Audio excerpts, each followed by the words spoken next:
Днес реших да тествам как портокала ще повлияе на кръвната ми захар. Отдавна си мисля да го направя.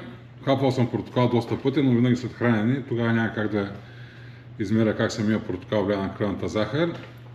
Кръвната захар е с този си джем, който е вързан към телефона ми. Сега ще хапна един портокал. Даже мисля да го изтегля.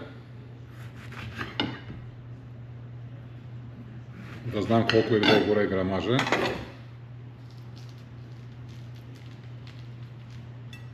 Ето кантарчето.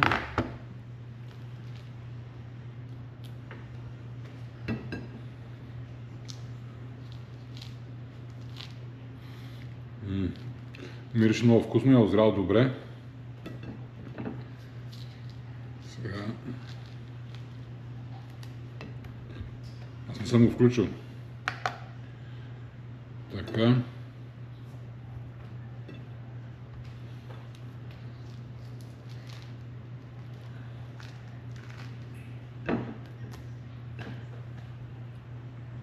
Така, портокал обелен е 217 грама, 220 грама. 220 грама портокал.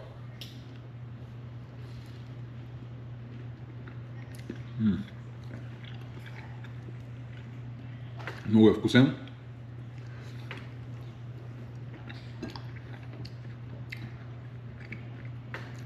Следващия път мисля да тествам и лимона, макар че много малко хора си хапват лимон така.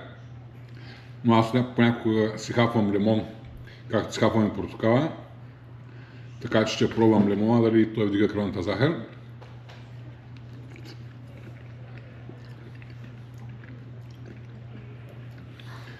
Дояждам си портокала и по-късно ще се включа да ви покажа какви са резултатите. Така, няколко часа по-късно, след като хапнах един портокал, който беше 220 грама, да видим как ми се повиши кръвната захар. Замервам да ги правя с този си джем, който е вързан към телефона ми.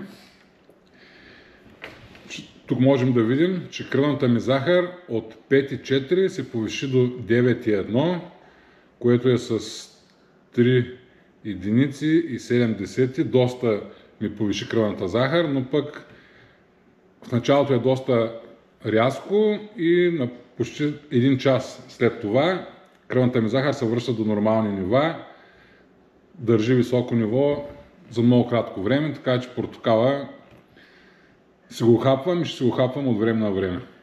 Това е.